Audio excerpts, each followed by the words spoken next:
Hello my fellow linguists, I hope you all are doing well. My name is Priyanka and you are watching Language Fluent. We at Language Fluent provide courses for various foreign languages. We also have a job-oriented course for a duration of 2 years. For more information, you can call on the numbers given below or download our app from the link given in the description box. Heute lernen wir den Imperativ. So today we will learn the imperative. Now, what is imperative or why is it used? Now, imperative or der imperative is used to give orders, make requests, give instructions, and it is used when we are directly talking to someone, and it could be in singular or plural. Now, why is it important or why is it a separate grammar topic in German? Because the structure changes when we make imperative sentences. And it is different from normal sentence. So let's have a look. Fangen wir an.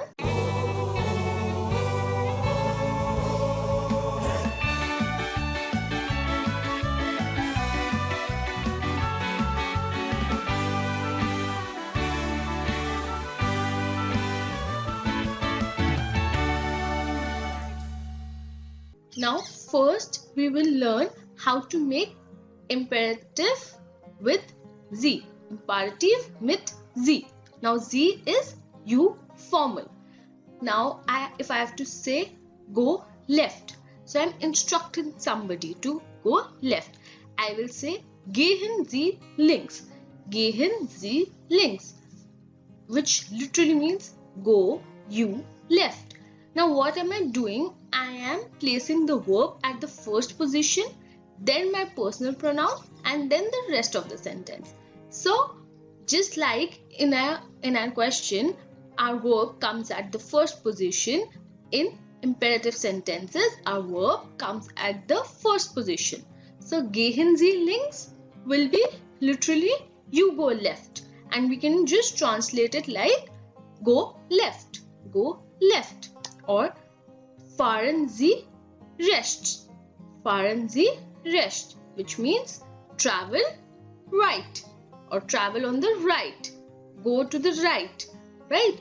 So our verb again is coming at the first position, and then our personal pronoun, and then the rest of the sentence. So fahren Sie rechts. Third example is kommen Sie. Kommen Sie means come.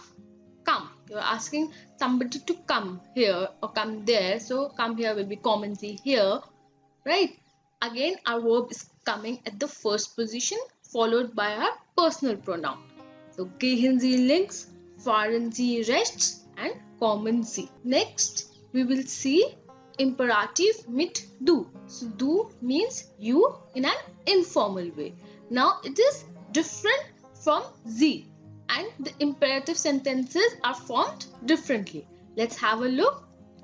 Okay, first is du streckst, which means you stretch.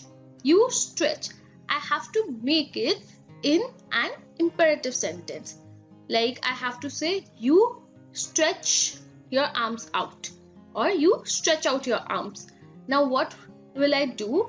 Firstly, I'll strike out du, and I will strike out the st at the end of the verb. So I will strike out du, I will strike out st at the end. Now my sentence will look like streck die Arme aus.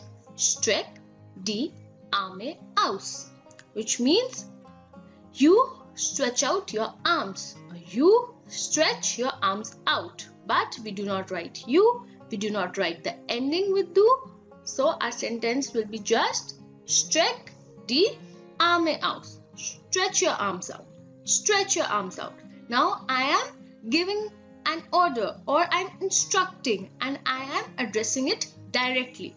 So it will be streck die Arme aus. Second example, du haltst. Du haltst means you hold or you keep.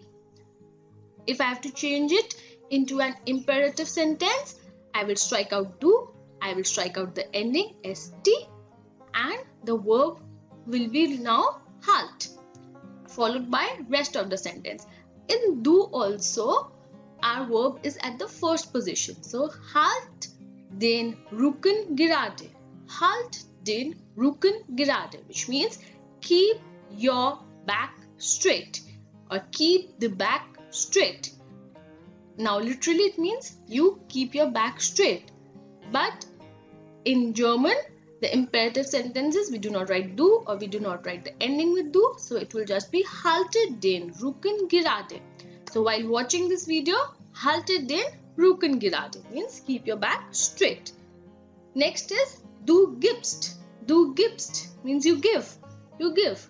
So to form an imperative sentence, I'll strike out du, I'll strike out st, and the verb will just be give. So gib mir die Hand. Give mir die Hand will be give me your hand. Give me your hand. Next is du gehst. Du gehst. You go. You go. Or just it will be geh. Geh, which will mean you go. So you will drop out du and the ending st. Next we have imperative mit ihr. Ihr. So ihr means you guys or you all. Now while making imperative mit ihr, we will just drop ear. Ear. We'll strike out ear. But we will keep the ending. Right? So ear streckt. Ear streckt will be you all stretch. You all stretch. Now to make it in an imperative sentence, I will just drop off ear. It will be streckt die Arme aus. Streckt die. So our imperative sentence will be streckt die Arme aus. Streckt die Arme aus. It will mean you all stretch out your arms. You all stretch out your arms. So I am giving an instruction and I am addressing somebody, or like I am addressing more than one person. Therefore I am using ear. Ear. And in imperative, how will we distinguish? We don't have ear, but we have the ending t. Streckt die Arme aus. In du, we did not have du, neither did we have the ending st. But in ear, we have the ending t. Similarly, ihr haltet. Ihr haltet means you all hold or you all keep. So, haltet den Rücken gerade. Haltet den Rücken gerade means you all keep your back straight. You all keep your back straight. Now, ihr gibt means you all give. So, gibt mir die Hand. Gibt mir die Hand means you all give me your hand. You all give me your hand. So, in du, it was gib mir die Hand, and with ihr, it's gibt mir die Hand. So, I hope you understood the difference. Let's revise once again. With sie, imperative mit sie, you just have to put the verb at the first position and then followed by the personal pronoun. So, gehen Sie links means go left. Then with du, imperative mit du, you will have to strike out du and st, the ending from the verb. And a sentence will be streckt die Arme aus. Streckt die Arme aus. Next, imperative mit ihr, you will have to strike out ear, but the ending will be still there. So, streckt die Arme aus, which will mean stretch out your arm. Now we have two exceptions, haben and sein, right? So, du hast. Du hast, you have. Now, if I have to make it in an imperative sentence, I'll have to drop out du, I'll have to drop out st. Then I'll only be left with ha, right? It won't make any sense. So, for imperative, we will use hab. So, with du, it will be hab. Ihr habt, and in imperative, it will be habt. No changes. Then sie haben will be haben sie. Just the change of the position. Similarly, we have sein. So, du bist. Now, I'll have to drop off du, I'll have to drop off st. I will just be left with be, which won't make any sense. So, for imperative, we will use sei. So, if I have to say sei schnell. Sei schnell will be quick, right? Then ihr seid will be just seid. Now sie sind should be sind sie, right? We'll just be swapping the positions, but we don't say sind sie, we say seien sie. So seien sie schnell will be you be quick, seien sie schnell.